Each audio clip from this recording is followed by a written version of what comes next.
Bueno, y esto lo dejamos. Bienvenidas, bienvenidos al Centro Sefarat Israel. La verdad es que es un placer dar la bienvenida hoy iba a decir el profesor Ignacio Uría, pero es que hay muchos alumnos tuyos. Para mí eres Nacho Uría, nos conocemos hace 20 años y es un placer reencontrarnos en esta casa y con intereses comunes y afinidades. Bueno, muchas gracias por venir. Es un placer tener gente joven en nuestro auditorio y también es un placer tener a nuestros asistentes de siempre, a nuestro público fiel. Creo que el tema que hoy nos reúne es un tema fascinante que llevamos trabajando desde el inicio, desde que inauguramos la exposición, que habéis podido ver. No sé si los jovencitos os habéis parado mucho, pero luego quizás a la salida también os podéis detener un poco. Tenéis un guía de lujo. Y es la exposición sobre los judíos en las brigadas internacionales, que está siendo una exposición muy visitada y que lleva que viene acompañada de un ciclo de conferencias en las que desde el principio, desde diciembre, ya pensamos en contar con el profesor Uría, porque es un conocedor del tema y además a raíz de la exposición yo sé que ha investigado todavía más, aunque ya tenías un artículo en marcha. En marcha, sigue en marcha. Sigue en marcha, bueno, esa es la vida académica. Fue bonito porque cuando yo le conté a Nacho que inaugurábamos esta exposición, me dijo, pues yo estoy trabajando en ese tema, y entonces fue también bonito ver que había esas afinidades que se mantenían. El profesor Uría es un buen amigo de esta casa y ha participado en uno de nuestros proyectos más gratificantes, yo creo, para la institución, que es un viaje que hacemos en verano a Varsovia con un grupo de 20 profesores para investigar el archivo Ringelblum, y en el primer grupo el año pasado estuvo el profesor Uría y yo creo que fue un viaje impresionante para todos, de aprendizaje y de profundización. Entonces, bueno, no tengo mucho que decir de él porque los alumnos lo conocéis bien, lo disfrutáis en las clases. Él es doctor en Historia Contemporánea, es profesor de la Universidad de Alcalá y trabaja siempre temas de historia contemporánea, tanto europea como cubana. Nosotros nos conocimos precisamente porque él trabaja sobre temas de la Revolución Cubana, y ahora en tus asignaturas, que son siempre sobre mundo contemporáneo, estás trabajando mucho el tema del Holocausto también. Y creo que todas esas cosas, ¿no? esa investigación sobre comunismo, socialismo, Holocausto, todo eso te llevó también a tener interés en torno a la compañía judía Butin, que nos vas a hablar de ella y nos vas a detallar. Creo que vas a profundizar sobre lo que ya se cuenta muy bien en la exposición, pero a mí me gusta pensar que esta conferencia va a ser una amplificación o una profundización muy complementaria de nuestra exposición que termina ahora en mayo. Así que muchas gracias, Nacho, por estar aquí. Bienvenido. Y pues the floor is yours. Vale, gracias por la presentación. Traigo papeles que nunca uso porque si no, los que me conocen saben que puedo estar aquí hablando sin parar 2 o 3 horas incluso. Y luego he pedido que me pongan un atril, porque yo sentado estoy mal, o sea, aguanto poco sentado, aguanto poco sentado. Y quiero agradecer en primer lugar, ¿no?, al Centro Sefarat, a Ana Pellicer, la invitación para venir. Esa conversación a la que ella aludía fue en la cola del avión en Barajas, cuando íbamos a salir para Varsovia. Y fue una absoluta coincidencia, porque mi interés por la brigada Botvin nace a partir de las clases, que esto es una cuestión, ¿no?, que siempre estamos los profesores y se habla y las universidades lo impulsan, es decir, que tu investigación alimente la docencia y que la docencia te lleve también a hacer una reflexión continua sobre cuestiones que das por sabidas a veces y en otras ocasiones descubres. Incluso, y ya eso es lo más satisfactorio para un profesor, cuando es algún alumno, ¿no?, el que te habla de algo relacionado con lo que explicas y que no conoces, ¿no? Y a mí me ha pasado. Bien, no me extiendo más en la introducción. Son y 10. voy a intentar ajustarme al tiempo, que son 40-45 minutos. Ya adelanto que voy a ser incapaz, pero procuraré no extenderme mucho más. Bien, tenemos aquí una fotografía, ¿no?, de algunos de los miembros de esta brigada. Voy a hacer una contextualización breve sobre las brigadas internacionales, su creación. Muchos de aquí ya lo conocen, por lo que no voy a extenderme demasiado. La presentación, lo digo para tranquilidad de los asistentes, no tiene letras prácticamente, son todo fotografías, ¿de acuerdo? Y lo que espero es que les resulte de interés. En primer lugar, lo que decía, esta fotografía, ¿no?, de brigadistas internacionales. Hoy día hablamos más de brigadistas, pero en la época, ¿no?, entre el año 36 y el año 38 del siglo pasado, en la Guerra Civil, se hablaba de los internacionales, era el nombre que tenían, ¿no?, los internacionales. Tenemos esta primera fotografía, ¿no?, donde siempre me gusta poner cara, ¿no?, cara y ojos a las personas de las que hablamos y en algún caso, bueno, profundizaré en ello. Las brigadas internacionales, como muchos de ustedes saben, bueno, pues eran unidades de voluntarios extranjeros, unidades militares que participaron en la Guerra Civil entre finales del año 36 y finales del año 38, cuando son desmovilizadas por el gobierno del presidente Juan Negrín. Combaten en el bando republicano, igual que hay unas brigadas, no tienen ese nombre, pero también hay voluntarios extranjeros que luchan en el bando franquista, irlandeses, ¿no?, los viriatos portugueses, ¿no?, pero eso no es un tema que toque ahora. Lo digo porque la vertiente internacional de la guerra es muy interesante y va más allá de la relación y de la presencia de los nazis y los fascistas italianos y por supuesto, de los comunistas soviéticos.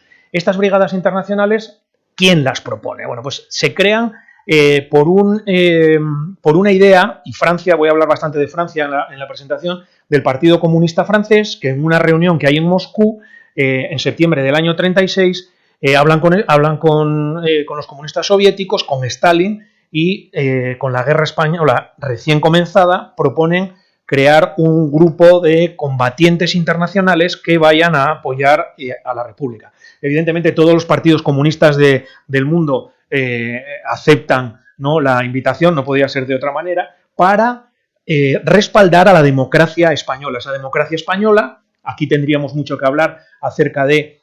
Era en 1936, ¿no?, España realmente una democracia, formalmente no hay ninguna duda. Las elecciones de febrero del 36 son muy discutidas y hay historiadores donde dicen, bueno, ya no podemos hablar de que existiera una verdadera democracia en ejercicio en España en el 36. Lo que no cabe duda es que formalmente sí lo era. Y vienen a defender, esos voluntarios vienen a defender esa democracia, ¿no?, esa democracia en principio reformista, que los va a acoger desde el principio con bastante rapidez. El reclutamiento de las brigadas internacionales, porque esto no era que llegaran aquí los brigadistas y, bueno, a ver a quién me uno, ¿no? Se realiza en París y es el Partido Comunista francés el que va a centralizar en París, ¿no?, el reclutamiento de los voluntarios internacionales, vinieran de donde vinieran, para organizar su llegada a España, ¿no?, a Albacete, que es el lugar donde están las brigadas.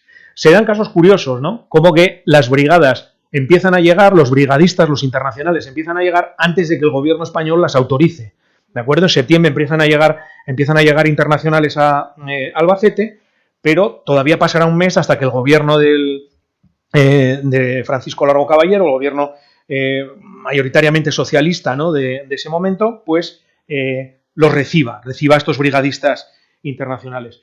¿Qué van a ser? Bueno, llegarán a ser al final de la guerra unos 30.000, son tropas de choque, vienen para luchar en primera línea de combate, aunque esto también va a ir cambiando durante la guerra, y lo que más había eran franceses. No estoy hablando ahora de judíos, sino de brigadistas en general.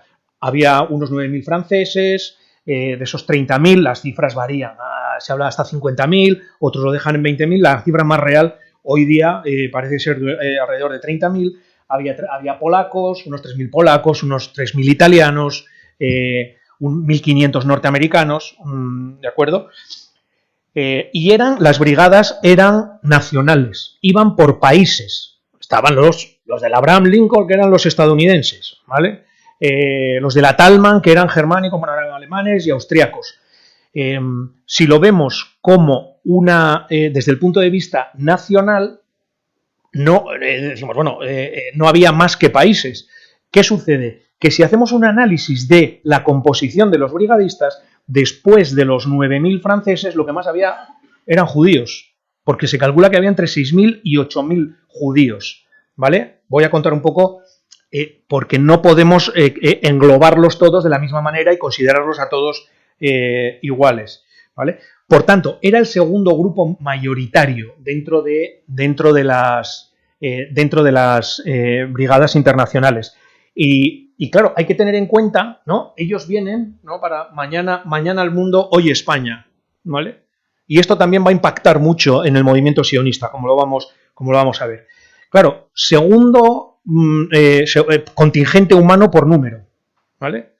Pero es que si calculamos los voluntarios judíos que había con el número de judíos existentes en el mundo, que en ese momento, antes del Holocausto, eran 16 millones de judíos, los judíos fueron los que más aportaron porcentualmente con referencia a su población, ¿no?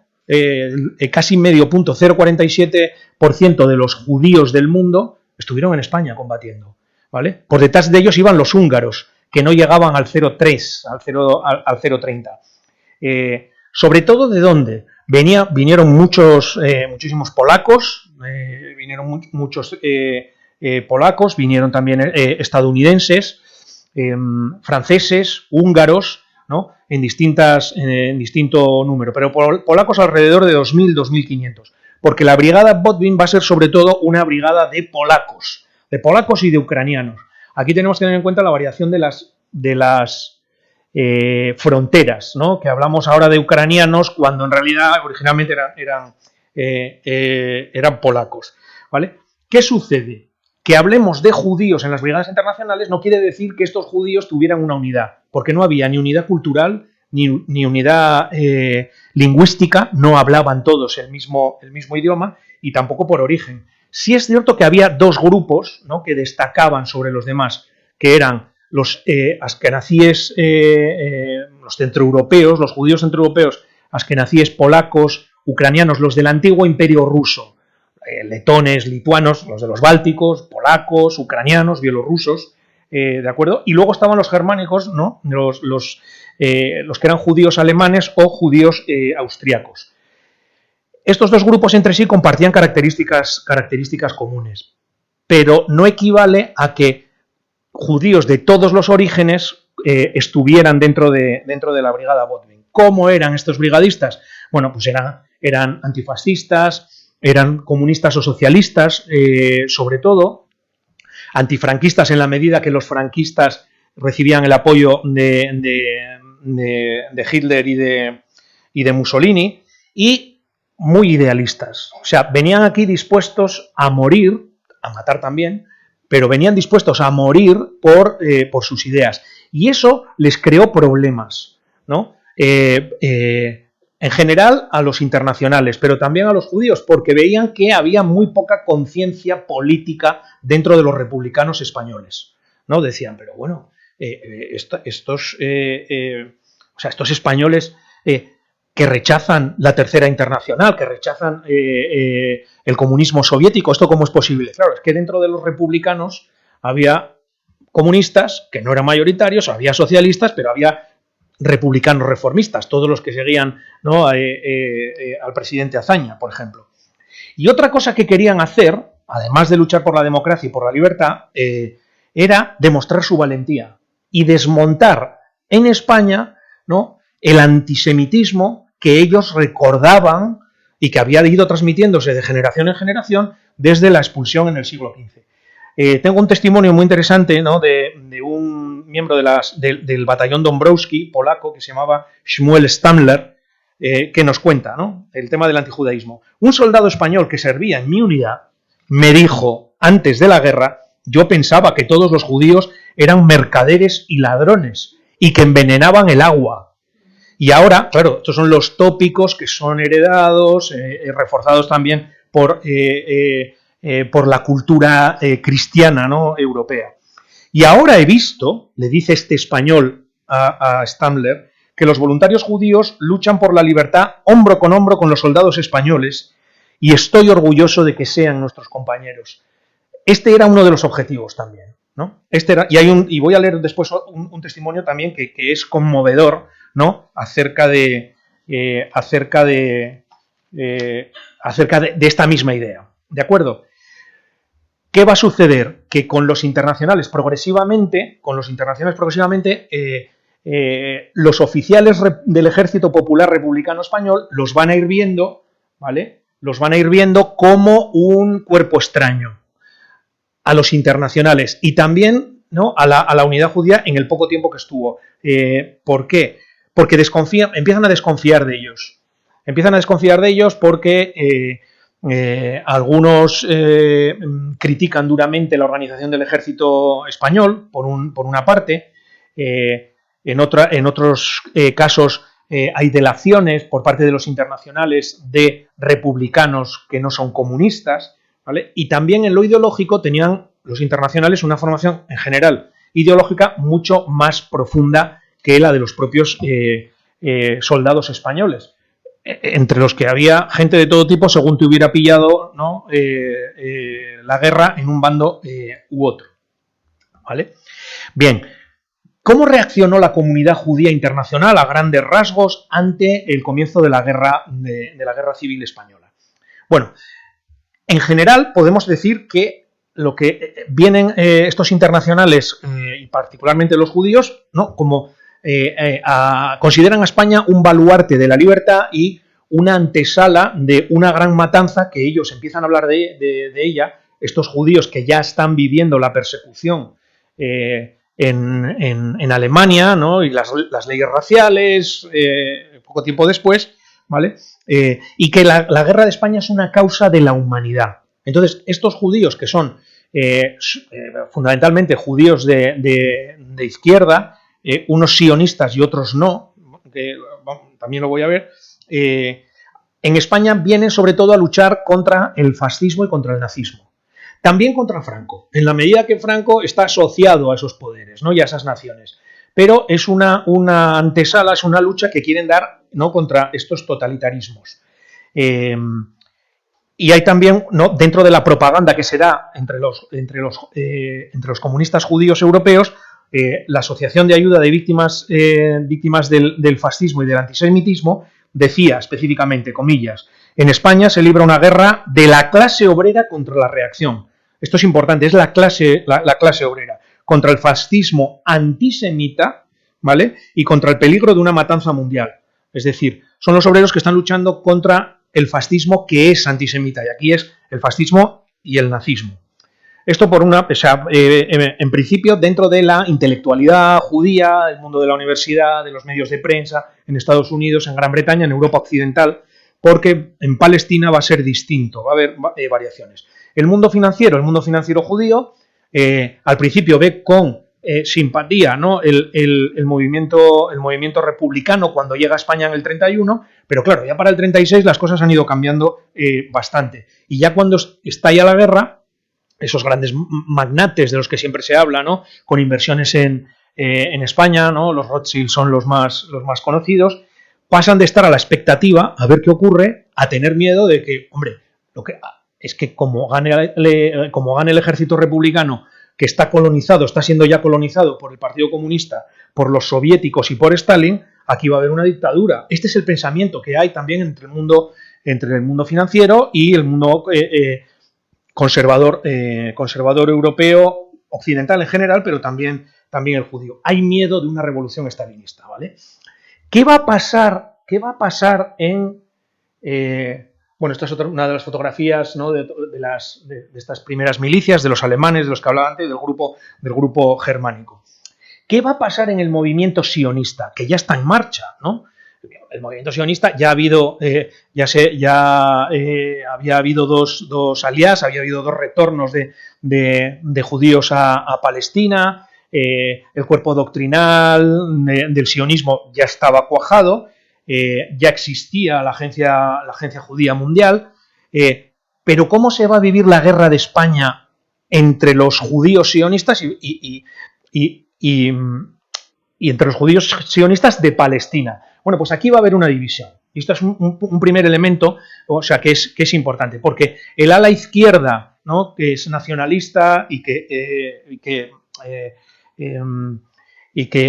es socialista, ¿no?, de David Ben Gurión, ¿no?, del Mapai, del Histadrut, los que van a ser una década más tarde los creadores del Estado de Israel, donde estaba también Golda Meir, ¿no?, por la que tengo gran admiración, están a favor de la República Española, están a favor de la causa republicana, y van a intentar presionar a los franceses y a los británicos para que en la Sociedad de Naciones el conocido bloqueo que hay, la no intervención de potencias, van a hacer todo lo posible por intentar que la Sociedad de Naciones sí autorice la intervención, una intervención que luego la realidad nos dice que estaba siendo completamente violada tanto por el totalitarismo nazifascista y por el totalitarismo soviético. Esto por lo que respecta al ala izquierda, pero es que el ala revisionista, la derecha sionista, liderada por Zev Jabotinsky, no va a opinar igual. Y esto ya es una primera cuestión que nos puede sorprender, porque este sionismo de derechas, antecedente de lo que luego, con el paso de las décadas y con todas las matizaciones que queramos, va a dar origen también, de ahí procede el Likud, ¿no?, el partido hegemónico en la derecha israelí, no quieren mandar voluntarios a España. O sea, estos judíos sionistas, revisionistas, no quieren mandar, porque dicen, es que nosotros estamos en Palestina combatiendo, ¿no?, a los británicos, que no nos que nos han prometido, les prometen el Hogar Nacional Judío en el 17, ¿no?, la Declaración Balfour, y resulta que nos han engañado. Los británicos habían engañado a todo el mundo, porque también a los árabes que estaban en el mandato británico les habían dicho que si les ayudaban en la Guerra Mundial les iban a conceder un estado propio. Y no solo es que no quieran mandar voluntarios y no se unan a ese llamamiento para que haya internacionales en la guerra de España, es que se van a declarar en un primer momento muy comprensivos, incluso admiradores de Franco. ¿Por qué? Porque dicen, Franco es un militar nacionalista, como nosotros, que tenemos el componente militar, ¿no?, y la ideología del revisionismo y de Jabotinsky, el gran Israel bíblico, es decir, no nos vamos a quedar en la orilla occidental del Jordán, es que también la orilla oriental, ¿no?, del periodo de máxima extensión de Israel, también tiene que ser recuperado por los judíos. Y van a hacer un respaldo en los primeros meses de la guerra al bando franquista, expreso, lo voy a leer. ¿Qué sucede? Que cuando después se ve el nivel de compenetración que hay con Franco y con los nazis y con los fascistas, ¿de acuerdo?, van a pasar a la indiferencia. Ya no van a hablar de ello, ¿de acuerdo? Ya no van a hablar de ello. Y brevemente, ¿qué pasa en España? ¿Cómo reacciona la comunidad judía? ¿Qué comunidad judía había en España en los años 30? En la península no, pero en el protectorado de Marruecos había judíos sefardíes, ¿vale? Y hay familias judías sefardíes, algunas de apellidos conspicuos y famosos que van a negociar con Franco préstamos, porque Franco va a pedir ayuda a la comunidad judía del protectorado para obtener financiación, ¿vale? Y va a haber familias, ¿no?, pues los Emergui, los Bendahan, los Benarroc, Ashuel, que están alrededor del mundo financiero, que van a llegar a acuerdos económicos con Franco. ¿Esto quiere decir que apoyen el franquismo? No, pero ese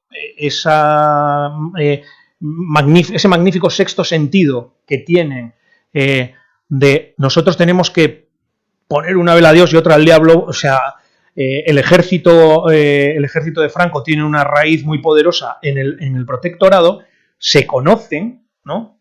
Juan Luis Beigbeder, el coronel que está de jefe del protectorado, tiene muy buena relación, por ejemplo, con uno de los judíos, ¿no? Más importantes de aquel momento, que es José Toledano, que es el director de la banca Hassan en Tetuán, y que le va a pedir ayuda Beigbeder a Toledano para que haya colectas en favor del ejército sublevado, en favor del ejército de Franco. ¿Qué van a hacer estos judíos? Lo que van a hacer es, bueno, ayudamos, pero para comprar materia, para comprar uniformes, para atender a las víctimas, de bombardeos, ¿no? Como fue el de Tetuán. Pero lo que sí está claro, hay dos grandes investigadores sobre este tema, Isidro González y el otro Sánchez Daciain, ¿no? De la financiación de la guerra. González dice: las familias judías más importantes siempre mantuvieron relaciones intensas desde el punto de vista económico, con el ejército de África.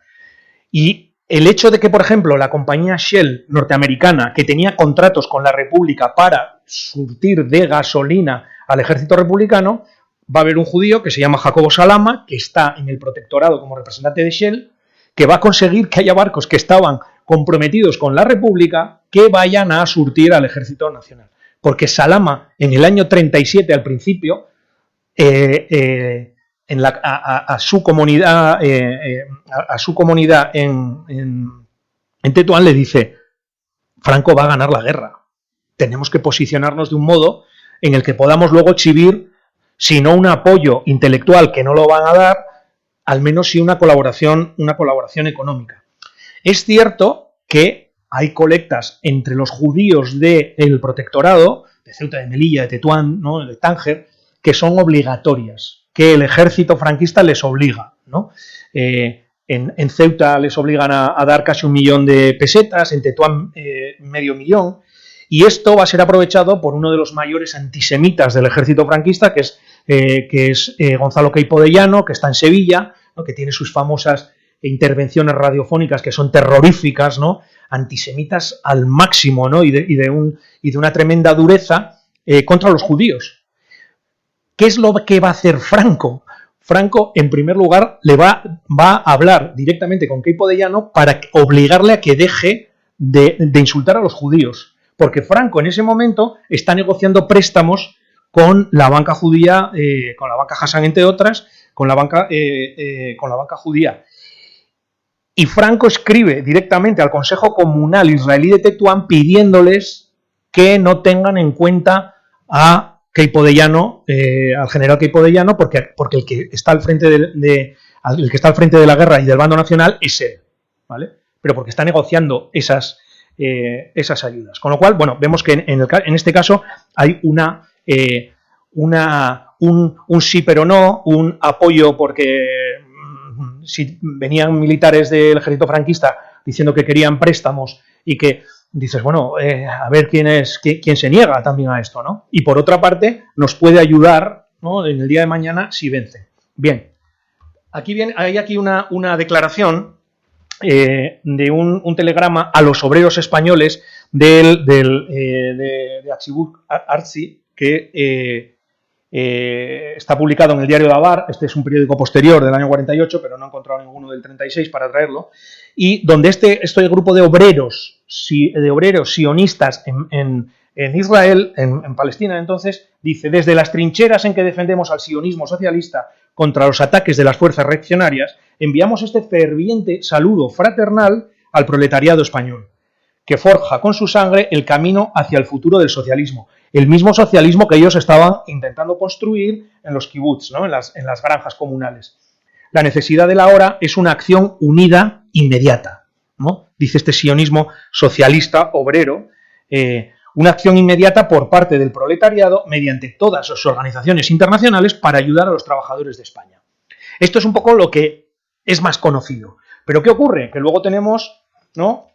Este es Seth Jabotinsky, ¿no? En Varsovia en el 39, con parte de jóvenes de la organización juvenil Betar, ¿vale? Y en un artículo titulado España, en el periódico Ayardén, en el 7 de octubre del 36, al principio de la guerra, ¿no? Svi Kulich dice, atención, no cabe duda de que el levantamiento español es un fenómeno natural y necesario en ese país. El levantamiento, es decir, el bando franquista. La rebelión se propone destruir el gobierno comunista del Frente Popular que pretende dominar una de las costas más importantes del Mediterráneo. Franco no es antisemita.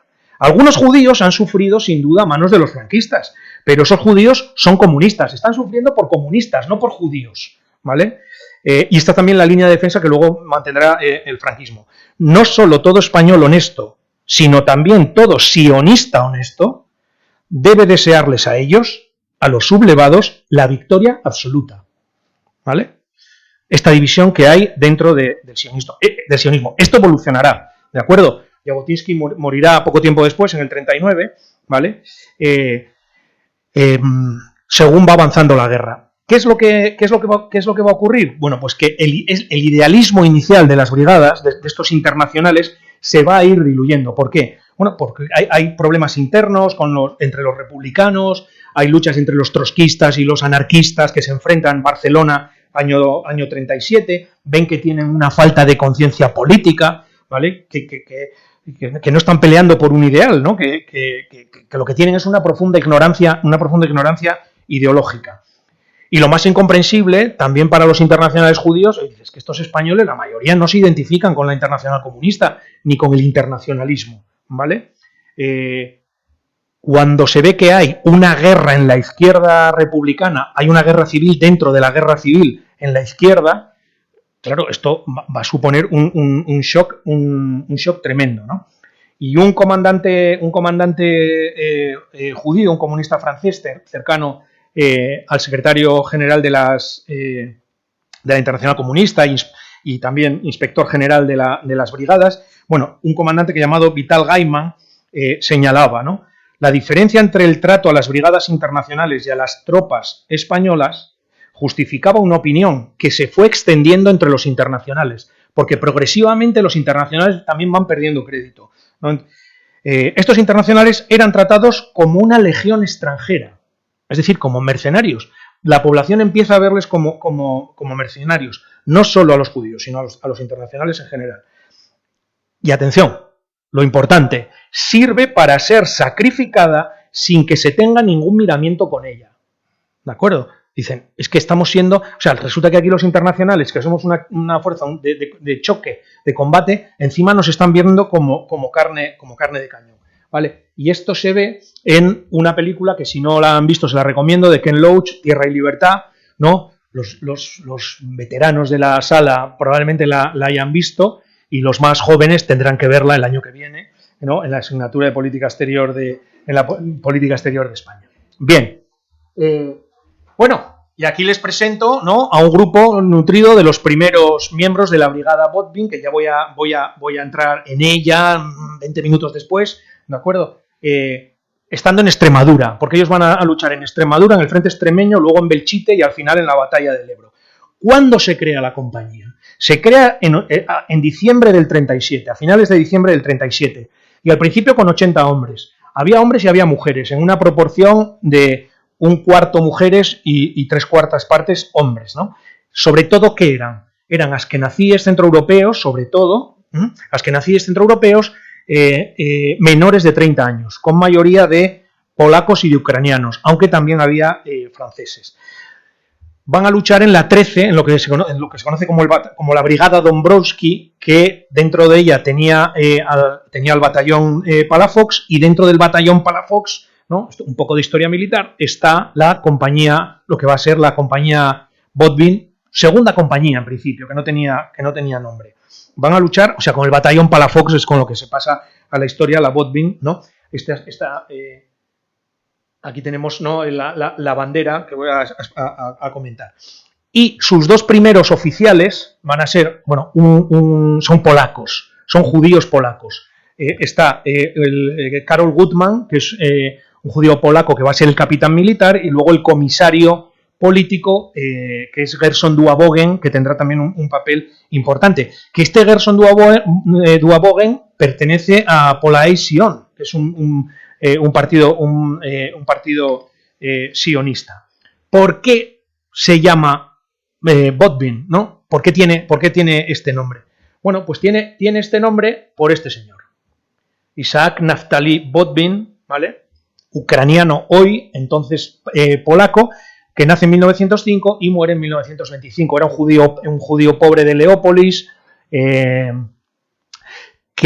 octavo hijo también de un carpintero, y que va a entrar en el Bund, ¿no? en el gran sindicato de Lituania, Polonia y Rusia, ¿no? Un sindicato sionista, un sindicato judío no sionista, nacionalista, pero que comete un error. El Bund comete un error cuando se produce la revolución rusa, que es no apoyan a Stalin. El Bund no apoya a Stalin, apoya a los mencheviques. Y entonces luego Stalin, cuando consigue el poder, ajusta cuentas e ilegaliza el Bund. En muchos lugares el Bund va a seguir funcionando, ¿no? Y les va a dar igual lo que diga Stalin, pero en Rusia desaparece. Y entonces Botvin, que entra a formar parte, muy jovencito, ¿no? Con 16 años, del Partido Comunista de los Trabajadores de la República de Polonia. ¿Qué le va a pasar? Bueno, él va a ser una persona muy arrojada, descubren a un confidente de la policía secreta polaca, de la defensiva, que está metido dentro del partido, han muerto comunistas del partido por la delación de este hombre, y él lo mata. Le detienen, lo fusilan en el 25, y su memoria queda dentro de los comunistas polacos como un ejemplo de coherencia, porque en un momento determinado le ofrecen, a cambio de nuevas delaciones, a Botvin el liberarlo a él, y él no acepta, y termina siendo fusilado con un grito de abajo la burguesía y viva la revolución social. Entonces va a ser un referente para esos polacos que luego van a ir a España y dicen, bueno, tenemos que ponerle un nombre, ¿qué nombre le ponemos? Pues el nombre va a ser el de Naftali Botvin, ¿no? ¿Quién propone todo esto? Evidentemente otro judío, que es Aryeh Bates, más conocido como Albert Naumi, que es un comunista, un miembro del Partido Comunista francés, de la sección judía del Partido Comunista francés, y que había sido pionero en Palestina. Lo que pasa es que se va a Palestina y luego retorna a Europa, ¿no? A Albert Naumi. Y digamos que siendo un comunista internacionalista tiene una conciencia judía también bastante profunda. Y es él el primero que habla de crear una unidad de judíos dentro de las brigadas internacionales. ¿Dónde ocurre todo esto? ¿Dónde pasa? ¿Dónde se habla? En el cuartel general de las brigadas en Albacete, donde Naumi se dirige. Bueno, esta es la tumba de Naumi. Pone aquí. La tumba de Naumi en Leópolis, ¿vale? Se dirige a este hombre, a Luigi Longo, que es el comisario general de las brigadas internacionales, un comunista italiano. Y Longo cuenta cómo le aborda a Naumi, ¿no? y le pide la creación de una unidad judía. Un joven moreno, cara redonda, que inspiraba inmediatamente simpatía. Era un judío que venía a verme por ser yo uno de los máximos responsables de las brigadas. Hablaba en nombre del primer grupo de judíos, 15 el total, que Naumi había organizado en pequeñas secciones, a la cabeza de los cuales desfilaba por las calles de Albacete, porque Naumi tenía muy metida la idea de tenemos que demostrar lo que somos en primer lugar a los españoles y luego al mundo, que los judíos somos capaces de organizarlos y tener una fuerza militar. Me pedía que los judíos fueran organizados en una formación en las brigadas. Este testimonio me costó bastante encontrarlo porque es de un libro titulado Judíos voluntarios de la libertad en la Guerra Civil de España del año 37, que es de una periodista, ¿no? Entonces, leyéndolo, cuando veo que es de Longo el prefacio y encima habla de Naumi y Botvin, es esos momentos en los que uno dice, merece la pena investigar, ¿vale? Merece la pena encontrar las cosas, ¿no? He llegado a soñar con Luigi Longo, que bueno, en fin, entonces, sí, iba a citar a una persona, pero no, porque luego me lo recrimina. Bien, ¿por qué se crea una unidad judía? No, porque esto dice, bueno, se crea tal, pero ¿por qué? O sea, esto no es una intervención de historia militar, sino ¿por qué se crea? Porque es un arma propagandística brutal. Es un arma de los judíos ante la comunidad judía internacional, ¿vale? O son judíos, son sionistas, muchos de ellos, ¿vale? Son comunistas, pero también hay sionistas, y es decir, si somos capaces de demostrar que nos podemos organizar, va a llegarnos apoyo de los judíos de todo el mundo, y para los sionistas, para la causa en Palestina, ¿vale? Propaganda. Y luego, ¿por qué los de la Botbin eran sobre todo askenazíes? ¿Por qué no había argentinos? ¿O por qué no había norteamericanos? ¿Vale? Porque como grupo, ¿no? Había algunos sueltos, pero como grupo, ¿por qué no los había? Bueno, pues porque la vivencia del judaísmo que tenían los askenazíes centroeuropeos era distinta a la que tenían los judíos de América, por hacerlo corto. Esos judíos askenazíes tenían una lengua común, una lengua franca, que era el yidis, tenían memoria de la persecución rusa, ¿no? De los pogromos, tenían memoria de, o sea, tenían una autoconsideración de ser una minoría perseguida, ¿vale? Si había una unidad de judíos, podían venir nuevos voluntarios a nutrir a la Botbin, ¿vale? Y luego, lo de tener mandos propios, ¿vale? Es decir, judíos mandando a judíos, no franceses mandando a judíos que están en una unidad francesa, ¿vale? Y aquí viene esta frase conmovedora también de uno de los miembros de la Botbin, que es Sigmund Kaplan, ¿vale? Donde, comillas, dice, o sea, se dirige en una locución a compañeros judíos: volvamos generosos a Sefarad, de donde fuimos cruelmente expulsados, a donde retornamos para devolver un mal por un bien, la libertad de España. Y entonces, el hecho de tener de fondo esta música también nos habla, ¿no?, del idealismo del idealismo de esta unidad. ¿Qué pasaba con esos otros judíos? Que no tenían un idioma común, no hablaban yidis, los norteamericanos, muchos de ellos estaban asimilados, no se reconocían a sí mismos como judíos, aunque, bueno, en ocasiones ya no llevaban ni apellidos judíos, pero cuando lo llevaban, para ellos era más importante ser comunista, o ser humanista, o ser socialista, ¿no?, que la característica de ser judíos. Y luego una cuestión que es muy humana también: eran mejor aceptados los norteamericanos, por ejemplo, o los latinoamericanos, que los judíos. ¿Por qué? Porque el antisemitismo estaba presente en el bando nacional y en el bando republicano también, ¿no? Era una característica. Otra cuestión es que no hubiese, hacía muchísimo tiempo, persecuciones a judíos en España, básicamente porque no había judíos que perseguir. Y los que estaban en el norte de África, y como tenían independencia económica, estaban en el mundo financiero, con empresas, bueno, pues eso hacía que ese antisemitismo fuera, en el caso español, de base religiosa, no racial, ¿vale? Porque si tomamos esta foto del auditorio, yo mismo, ¿no?, incluido, y decimos: reunión de judíos sefardíes en Rabat, y nos ven nuestras caras, pues muchos podemos pasar por judíos, ¿no? Judíos raciales. No es un problema racial en España, es religioso. El antisemitismo es bastante teórico, pero religioso, ¿vale? Y por eso en España no se dan deportaciones, no hay entregas organizadas, como pasa en Hungría, como incluso llega a pasar en Hungría. En Hungría y en Francia. ¿Qué va a pasar en el año 37? En el verano del 37, pues que los internacionales mueren, ¿no? Hay muchísimas bajas de internacionales, hay internacionales que se licencian, vuelven a sus países y hablan de la dureza de la guerra, de la mala organización, de la falta de armas, de la pésima comida, ¿no?, de la falta de equipamiento, y luego que tienen problemas con los mandos republicanos españoles, y eso desmoviliza. Y ante la necesidad de mandar nuevos voluntarios, a los judíos, sobre todo de París, un grupo de judíos de París, retoman la idea del año 36 de Naumi de crear una unidad. ¿Por qué no se había creado inmediatamente después, en noviembre del 36 o en diciembre del 36? Porque Naumi muere en el frente, y con él muere la idea. Pero no estaba tan muerta porque, como él era parisino, amigos de Naumi lo recuperan.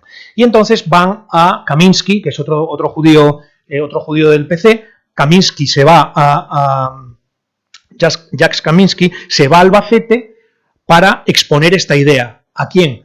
A judíos que estaban en otras unidades, sobre todo en la Dąbrowski, en la polaca, y son ellos los que aceptan la idea y dicen, queremos comprometernos con esto, ¿no? André Martí, que es el inspector general de las brigadas internacionales, comunista francés, antisemita, pone muchos problemas. Dice, bueno, lo que nos faltaba aquí era luego que ahora que ya que los judíos estuvieran aquí haciendo la guerra por su cuenta.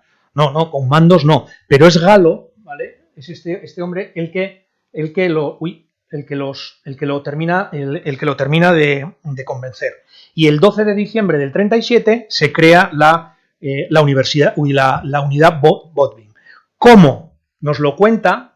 Bueno, estos son judíos canadienses, ¿no? De otros batallones. Este es el Mackenzie y Papineau, ¿no? O judíos que no entran en la Botvinnik. Con estos se reúnen, no sé si con estos en concreto, pero con judíos de esta brigada hablan con ellos y no se unen a la Botvinnik. Van a ser los polacos y los ucranianos, ¿vale? Y Alberto Fernández, que es un dirigente de las Juventudes Socialistas Unificadas, que estaba allí, cuenta cómo les llega la noticia de que se está creando esta unidad. Fue en el frente de Tardentia, en Huesca, cuando el batallón Palafox y su segunda compañía, que no tenía nombre, estaban en reposo. Y allí tomó cuerpo la proposición del fallecido Naumi de crear una unidad. Fue en las trincheras, en presencia de dirigentes judíos polacos, pertenecientes al Estado Mayor y a la brigada Dąbrowski, que se bautizó con el nombre de Botvinnik a la segunda compañía, que no tenía nombre. Y se decidió la publicación de un periódico, porque tuvieron un himno, ¿vale? Esos 80 miembros iniciales, polacos, ucranianos, franceses, ¿de acuerdo? Tuvieron su propia bandera, roja y amarilla, como la que ellos recordaban de los españoles, ¿vale? Y porque luego le dicen los republicanos, hombre, habría que haber puesto algo de morado ahí, ¿no? Porque la bandera republicana dice, bueno, ya no nos da para otra bandera, entonces esta es la que hay, ¿vale? Incluso hubo dos árabes en la Botvinnik, ¿no? Que eran del Partido Comunista de Palestina, tengo los nombres, recordémoslos, Abdul Halak y Fawzi Nabulsi, que pelean con la Botvinnik y pelean con los judíos. Uno era cristiano y otro musulmán. Bueno, la bandera que recoge los tres idiomas, el yiddish, el polaco, en español en el otro lado, un himno propio tienen, la marcha de los soldados de la Botvinnik, que escribe un judío polaco, que es poeta, y luego también el periódico, ¿vale? O sea, esto era una cosa inusitada, ¿no? Es decir, esto es como en Asterix y Obelix, ¿no? De los que hablan mis alumnos, aunque no tienen que... todo es contemporáneo al final, pero bueno. ¿Están locos estos romanos? Pues aquí decían, están locos estos judíos, ¿no? Les da tiempo para hacer un periódico. Hacen un periódico, pero que eran muy poquitos, era un centenar, ¿vale? Tiene su bandera, hay una necesidad de tener una identidad propia, ¿vale? Bandera, himno, periódico, lengua, ¿de acuerdo? Ese carácter común. Y en el acta de fundación de la unidad, ¿vale? Sobre todo me interesa más el segundo párrafo, dice, donde el acta de fundación dice, al resaltar los de la Dąbrowski y la Palafox, donde se empotra la unidad Botvinnik, dice, al resaltar su gran número y la importancia de los voluntarios judíos en la Dąbrowski y para conmemorar a los luchadores judíos, porque esto lo dicen otros que no son judíos, ¿vale? Que han caído por la libertad, hemos decidido que la segunda compañía del heroico batallón polaco Palafox sea conocida como Compañía Judía. Los españoles no la conocían como la Compañía Botvinnik, entre otras cosas porque es que era un nombre imposible de recordar, de decir, era la Compañía Judía. Estos son los judíos, ¿no? Que están aquí y que lleva el nombre de Naftali Botvinnik. Su nombre es símbolo y su vida de heroica lucha de las masas judías por la libertad. Esta idea, ¿no?, del pueblo judío siempre en busca de su independencia y de su libertad, que tiene una base religiosa, ¿no?, pero que en este caso ya no lo era. Era una secularización. Heroica lucha de las masas judías por su libertad y la nuestra, un símbolo de la solidaridad internacional y de la fraternidad popular, ¿vale? Esto es lo que querían transmitir. Ya voy terminando. Esta conferencia, ¿no?, esta charla no es de historia militar. La cuestión militar me interesa menos. Bueno, algo hay que hablar de ella también, ¿vale? Antes lo he comentado. ellos combaten, la Botvinnik combate de febrero a octubre del de febrero a septiembre del 38. Al 38 porque los desmovilizan y porque en el tercer destino que les dan, que es en la batalla del Ebro, tienen muchísimas bajas. En el verano del 38 el ejército franquista ya se está dirigiendo hacia la costa mediterránea y separando el territorio republicano, ¿no?, Cataluña de Valencia, y a los judíos les ordenan ir al frente del Ebro, que era el peor sitio donde podían mandar.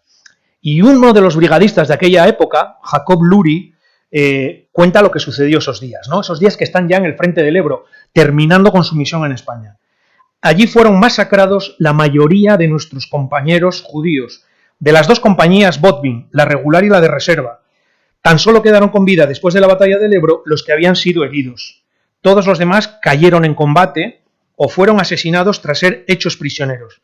Pues solo quien tenía la suerte de haber sido hecho preso por los italianos tenía posibilidad de salir con vida. Y esto es cierto. A los judíos que en el frente del Ebro consiguen apresarlos las fuerzas franquistas, los van a fusilar. Pero no los van a fusilar por judíos, los van a fusilar por mercenarios, por haber venido a España a matar españoles, ¿vale? Sobre todo por mercenarios. Hombre, el hecho de que fueran judíos, pues mira, 2 pájaros de un tiro, nunca mejor dicho, perdón por el sarcasmo, pero los matan por mercenarios. Y esto le pasaba también a otros internacionales, ¿vale?, que venían de otras partes, del mundo. En septiembre del 38 se disuelve la Botvinnik y traigo aquí un testimonio, ¿vale?, de Ashomer Atzair de nuevo. Este es Jacob Rifting, un dirigente judío polaco que había estado haciendo campaña para que judíos polacos fueran a luchar a España y entraran en la Botvinnik. 1 de septiembre del 38, la cronología es importante.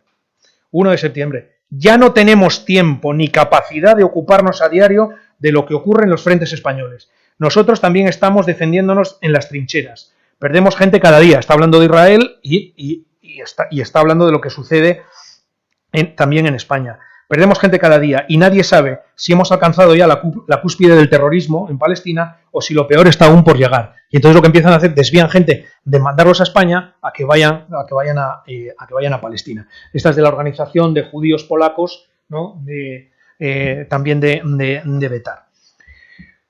¿Cómo termina esta historia? Bueno, termina con que, el presidente Juan Negrín decide disolver a las brigadas internacionales y con ellas a la compañía Botvinnik. ¿Por qué? Porque militarmente ya no suponían una ayuda, propagandísticamente se había amortizado la presencia de esos internacionales en la guerra de España, y porque los gobiernos democráticos, sobre todo británicos y francés, estaban diciendo que se retiren los internacionales porque los internacionales son unos estalinistas encubiertos. Son todo, cosa que no era verdad. Sí eran comunistas abrumadoramente, pero no era verdad que fueran todos estalinistas, como hemos visto. Pero Francia y Gran Bretaña juegan con la idea que acepta Negrín de, si sacáis a los internacionales, podemos hablar de un plan de repatriación y de una rendición honrosa, que Negrín rechaza, ¿vale? Luego los 13 puntos de Negrín, pero Negrín lo rechaza. Pero sí lo anuncia en la Sociedad de Naciones. Y esto es ya la sentencia, ¿no?, donde Negrín dice, septiembre del 38, la Botvinnik ya está disuelta, el gobierno español, para contribuir, no con palabras, sino con actos, al apaciguamiento, ¿no? ¿Qué palabra? ¿No? Al apaciguamiento. Esto nos viene Múnich y nos viene Hitler a la cabeza. Que todos deseamos, he resuelto hacer desaparecer todo pretexto para que se pueda continuar dudando del carácter nacional de la causa republicana. Esto es una guerra de españoles, ¿no? Quería transmitir ese mensaje Negrín. Y decidir la retirada inmediata y completa de todos los combatientes no españoles que forman parte de la lucha en España. Es decir, lo que había sido una gran herramienta propagandística, al final se convierte en una losa. Y luego es que militarmente, ¿no?, había ya 10.000 internacionales que habían muerto en los campos españoles en los 2 años que están combatiendo, el general de las brigadas, y quedaban 12.000 brigadistas, pero lo que se menciona menos es que al final de las brigadas internacionales solo el 30% de esos 12.000, ¿vale?, solo el 30% eran internacionales. El resto eran españoles a los que les habían dicho que se tenían que integrar en las brigadas, ¿vale? Había unos 7.000 españoles. Aquí es la despedida. Aquí tenemos a la Dombrowski ¿vale?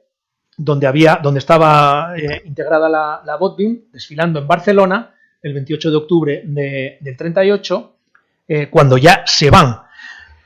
Judíos que han combatido en España se van a quedar en Europa, ¿no? Cuando intentando, bueno, algunos volver a sus países y otros viendo cómo está la situación, con el deseo de continuar la lucha contra el nazismo y contra el fascismo, y se quedan y luego se van a integrar en la resistencia, los sefardíes yugoslavos en la resistencia de Tito, y también cuando se crea la resistencia francesa a partir del 41, ¿no? Y tengo aquí el vídeo que no lo pongo, de cómo es la despedida.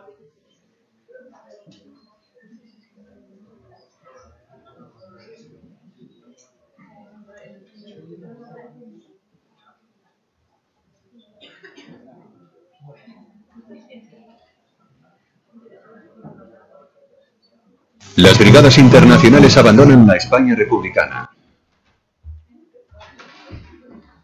No es tan corto, ¿eh?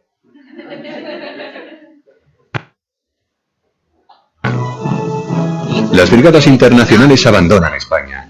Estos auténticos voluntarios, originarios de 53 países, vinieron a España para ayudar al pueblo republicano a defender su independencia y ahora vuelven a sus hogares, al otro lado del mar. Aquí vemos a la 13ª Brigada Internacional ofreciendo su bandera a sus camaradas españoles. Este acto significa la retirada de estos combatientes internacionales. Estas escenas han sido presenciadas por todas las brigadas.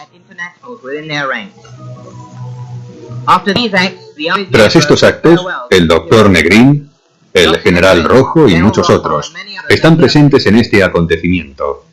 André Martí, el hombre que fue uno de los responsables de formar las brigadas internacionales, se dirige a los combatientes desde el estrado. El coronel Modesto, el coronel que dirigió recientemente al ejército republicano la victoria en la ofensiva en la que han participado las brigadas internacionales. Al final de su discurso, este famoso líder tuvo dificultades a la hora de hablar, debido a la emoción que sentía al despedir a estos compañeros de armas. Ellos también parecían sentir esta misma emoción, y algunos tenían incluso lágrimas en su rostro cuando este hombre y amigo se despide de ellos. Le siguió el Dr. Negrín, primer ministro y presidente del gabinete. En su discurso dijo: en nombre del pueblo de España, no hemos venido a alimentar nuestra lucha o a morir. Nosotros tenemos un deber que cumplir y lo cumpliremos. Triunfaremos. Barcelona también se despidió de estos internacionales. La avenida 14 de abril albergaba más de 250.000 personas que se habían congregado para ver a las brigadas por última vez en las calles de Barcelona.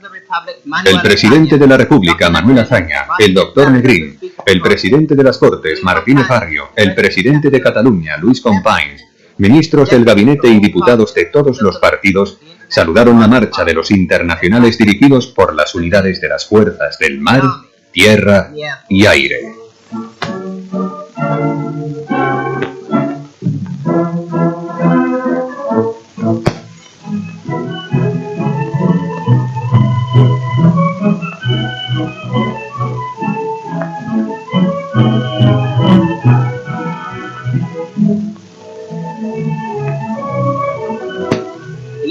Los internacionales estaban armados no con rifles y cañones, sino con banderas y un bosque de flores. Se lanzan papeles y panfletos para ofrecer un adiós a los soldados, doctores y enfermeras, amigos del pueblo español.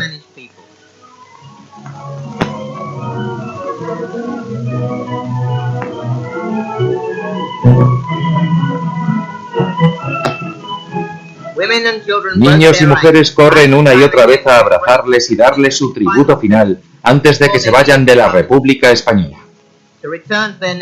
Unos vuelven a sus países de origen, otros buscarán refugio en países amigos que no han de perseguirles por sus creencias. Claro homenaje a su heroísmo.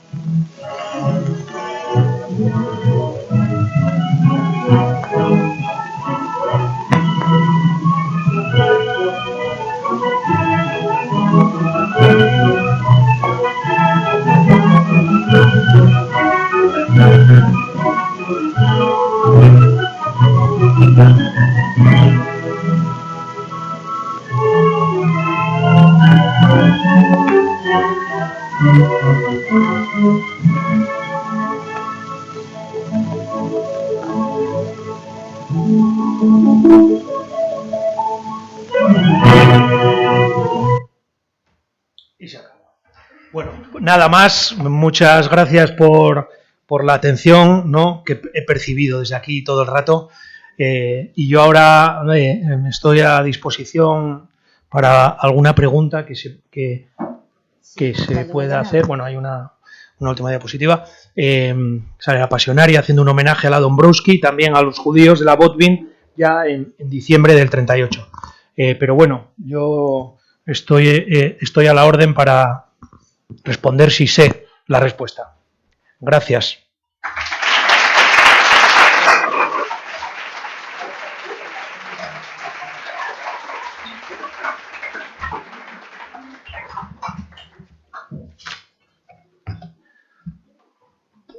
Creo que hay un micro, ¿no? Sí.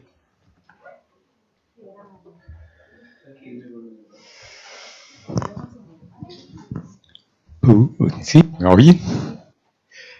Muchas gracias. Estamos en España de casualidad, pero la historia me toca personalmente en múltiples dimensiones. Vengo de México. No tengo una pregunta, tengo muchas, pero no muy buenas. Así es que no voy a tomar el tiempo, pero sí tengo una que me da vuelta en la cabeza, que es esta. Este fenómeno de deseo humanista por participar en una batalla ajena es extraordinario y creo que no es muy común. Y mi pregunta sería, ¿por qué razón no ha surgido en la última guerra que ahora continúa en Ucrania un fenómeno similar en que jóvenes internacionales hayan expresado su deseo por combatir por ideales de libertad y de humanitarios, ¿no? No lo había pensado. Y le agradezco la pregunta. Sale al final la bandera de México en la despedida. Sale Lázaro Cárdenas, apoyó mucho todo. Pero claro, aquí en esta época se vive un momento de gran idealismo. ¿De acuerdo? El comunismo, a pesar de que ya son los años de las grandes purgas de Stalin, pero el comunismo sigue siendo, ¿no?, una utopía de la clase obrera por la que se está dispuesto, ¿no?, a luchar. Hoy día vivimos en una época diferente. Aquí había toda una estructura para facilitar la llegada de los voluntarios. En el caso de Ucrania no, se ha dificultado muchísimo. Y sí ha habido un movimiento internacional de solidaridad. En España lo vivimos, de gente que se iba de aquí, salía en coches a recoger a refugiados que estaban huyendo de Ucrania en las primeras semanas de la guerra. No hay la infraestructura que había y no hay el idealismo que había. Al menos ese idealismo que les llevaba a empuñar las armas, apostar la propia vida y estar dispuesta a arrebatarla a otros. Ha cambiado porque el mundo es distinto y también porque la propia dinámica de la guerra hace que antes fuese muchísimo más fácil, sin tener una preparación militar y tener un conocimiento, ¿no?, de tácticas ni de ir a combatir a España. Hoy día las guerras son algo muchísimo más complejo, más tecnológico, y si hay menos idealismo y no hay una estructura, eso coarta esa posibilidad. Sí, por favor. Bueno, yo creo que hoy va a ir de reconocimientos y de situaciones personales. No es el caso. El mío es totalmente diferente. He llegado tarde, desgraciadamente. Estaba reunido en Jaca con un grupo de personas que trabajamos sobre brigadas internacionales, cuerpos sanitarios, realidad, mito y olvido. Lo digo esto porque le agradezco muchísimo y con toda sinceridad en todos los congresos la gente dice que lo ha hecho usted, normalmente a nadie le dice que fracaso usted, no, normalmente la gente, en este caso de verdad. Sinceramente, hay muchas preguntas en este momento que usted ha tocado y que no sé por qué en España no se aborda este tema. Le hablo de 1963, cuando yo llego siendo un niño, un adolescente, a Suiza y escucho a unos mexicanos que no habían vuelto a pesar de que Cárdenas les había dicho vengan ustedes aquí, que este es su lugar.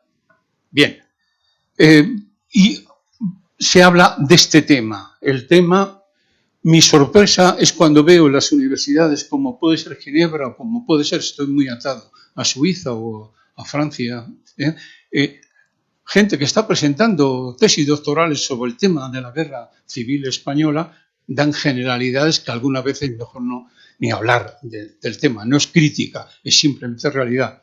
Me agrada muchísimo encontrar gente tan joven y que usted esté en una universidad de Madrid. Mis preguntas son bastantes y no voy a bloquear porque tengo fama, vengo de tarde en tarde, pero aprovecho mucho el tiempo. Mucho el tiempo. Bien. Vamos a ver. Primeramente, hay una cuestión que usted ha abordado totalmente. Yo le hablo de la realidad de mi madre, que ha muerto hace poco tiempo, pero que tenía una memoria. El problema que tenía en una parte del pueblo español es que generalmente a la DOCNI y toda la gente que no hablara les llamaban los rusos.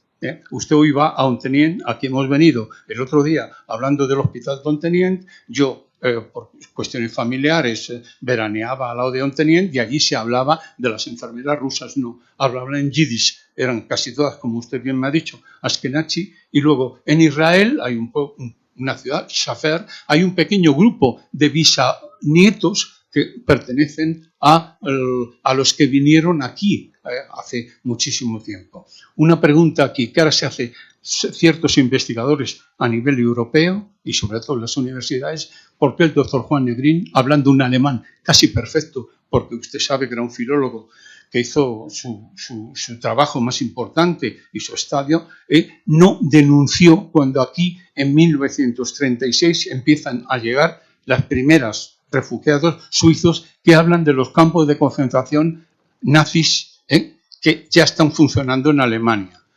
Hay un grupo de gente, y bien, yo digo, el holocausto no empieza en el 41, el holocausto empieza cuando aquí, ¿por qué la República Española, en la Sociedad de Naciones, no denuncia esta situación que ahora alguna gente joven está diciendo que es inconcebible totalmente el que no se hiciera este tema? Respuesta corta. ¿Qué le diría Juan Negrín? Supongo. Bastante tengo con lo mío. ¿Me explico? La problemática que existía en España era tan grave, no solo por el enfrentamiento entre revolución-reacción, ¿no? Izquierda-derecha, no me gusta la etiqueta, pero revolución-reacción, sino que dentro de la propia izquierda había unas diferencias brutales. Entonces, lo que estaba ocurriendo en Alemania, las persecuciones que había, pogromos que había en Alemania antes del comienzo de la Segunda Guerra Mundial, ¿no? A partir del 36, era una cuestión que quedaba muy lejos, les quedaba muy lejos. Negrín, con la Junta de Ampliación de Estudios, va a Alemania, y está en Alemania estudiando. Y otra gente, ¿no? que sale de aquí, otros profesores, otros académicos. Si ahora vemos lejos, porque esto se ve en la sociedad española, lo que está ocurriendo en Ucrania, lo que está ocurriendo en Rusia, bueno, no es algo que nos resulta lejano, hasta aquí no va a llegar la guerra, es muy difícil, que en aquel momento Alemania era, ¿no? ¿Y quién estaba dispuesto cuando la división en España, en el gobierno, con Largo Caballero, Negrín es a partir del 37, se va a ocupar de una cuestión de la que no se iba a obtener ninguna ventaja política? No se iba a obtener. Dice, bueno, pues yo voy a dedicar mis recursos, mis esfuerzos a lo que me toca, a lo mío. Y la cuestión de lo que estaba pasando con los judíos alemanes, bueno, pues que lo difunda la comunidad judía mundial, ¿no? Es lo que puedo lo que puedo atisbar. Es un tema que no, o sea, que no he investigado, que no conozco en profundidad, ni mucho menos, pero yo creo que las cosas pueden ir por ahí. Creo que pueden ir por ahí. ¿Más preguntas? Sí. Javier, son alumnos de tercero de historia del grado de historia de la Universidad de Alcalá. Luismi. Bueno, mi pregunta es, porque has comentado antes que sí que dentro del sionismo, parte del sionismo reformista apoyaba la República, pero otra parte conservadora apoyaba el régimen de franquista. Entonces, en el momento de la creación del Estado de Israel, ¿no hubo problemas entre ambos grupos sionistas como elemento cohesionador? Sí, a ver, se nos sale del tema, pero o sea, sí las hubo. Lo que ocurre es que el proyecto de poder tener un Estado propio, que la nación judía tenga un Estado propio, lo hablábamos esta mañana en clase, eso es un derecho que es indiscutible. Es indiscutible. Otra cuestión será el gobierno que haya en Israel en cada momento. Criticable y que se debe criticar, esté quien esté en el gobierno. La desconfianza de la política es algo muy sano. Pero el proyecto de tener un Estado propio estaba por encima de todo. Por eso Ben Gurión, ¿no?, que ha salido aquí en una foto de joven, de mucho más joven de las habituales, intenta aglutinar a todos, desde el sionismo revisionista de derechas, el sionismo de izquierdas, los judíos religiosos también, todos tienen que estar dentro, ¿no? Porque es que el judaísmo no es una religión, tiene una religión, pero va mucho más allá de la religión, ¿no? Es una nación, es una cultura, es un pueblo, y como tal, en el origen religioso del judaísmo, el pueblo se salva junto, tenemos que estar todos juntos. La secularización de esa idea hace que en la creación del Estado de Israel tengan que estar todos. Primero el Estado de Israel, luego ya nos pegaremos, ¿no? Luego ya nos pegaremos. Este es el famoso chiste de los judíos de un náufrago judío cae en una isla desierta, ¿no? Y cuando lo encuentran años después ven que hay 2 sinagogas, ¿no? Dice, ¿por qué tiene? Dice, pero 2 sinagogas, ¿había alguien más? No, estaba yo solo. Dice, ¿por qué 2? Y dice, por si me enfado, dejo mi sinagoga y voy a la otra, ¿no? Esta es la. Entonces ya nos pelearemos después. Aquí lo importante es crear el Estado de Israel. Javier, tenemos poco tiempo, ¿eh? Vale. Aquí no tocan las campanas como en la facultad, que ahí tocan las campanas y nos marcan las horas, pero sí. Dentro de la compañía de judíos eran comunistas, como has mencionado, pero eran comunistas estalinistas, y en ese caso, ¿cómo se puede apoyar el estalinismo a pesar de que se les persiguió dentro del régimen? Bien, es una buena cuestión. Era mayoritariamente, es gente que está movilizada mayoritariamente por partidos comunistas, ¿no? Pues el Partido de los Trabajadores, el Partido Comunista de los Trabajadores de Polonia, están movilizados por el estalinismo. Claro, esta pregunta, ¿no?, me la podía haber hecho Trotsky, ¿no? ¿Cómo es posible, ¿no?, que sean ustedes estalinistas? Hay que ser internacionalista, ¿no? Pero ¿qué ocurre? Que dentro del movimiento sionista, ¿no?, hay una clara raíz antiestalinista, ¿no? Son comunistas, pero no son prosoviéticos. ¿Qué sucede? Que los que están dentro de la Botmin sí son prosoviéticos. Y luego había dirigentes que eran comunistas asimilados, secularizados, dentro del propio comunismo soviético y del comunismo francés, que superan la cuestión, ¿no?, de la persecución que pueda haber dentro de la propia Unión de Repúblicas Socialistas Soviéticas, que existía, ¿no? Cuando Golda Meir va ahí en el año 49 como primera embajadora, solo queda una sinagoga en toda Rusia, en Moscú, ¿no?, la gran sinagoga de Moscú, queda una. ¿Qué ocurre?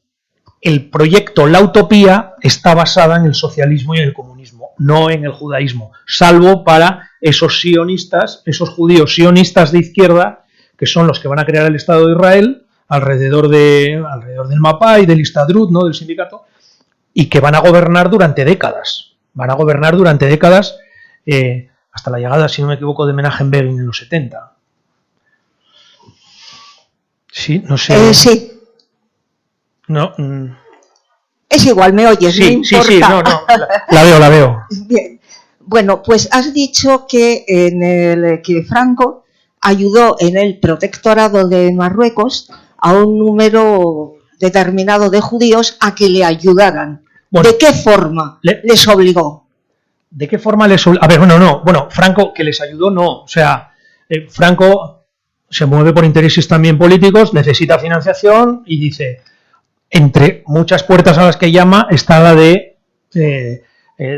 los banqueros judíos que hay en Ceuta, en Tánger, ¿no? La banca Hassan es la más... Entonces, ¿qué ocurre? Hay un doble juego.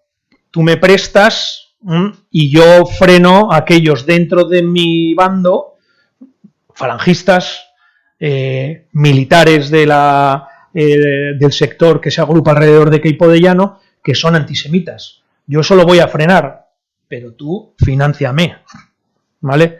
¿Cómo lo voy a frenar? Pues voy a seguir permitiendo que haya sinagogas en el protectorado de Marruecos.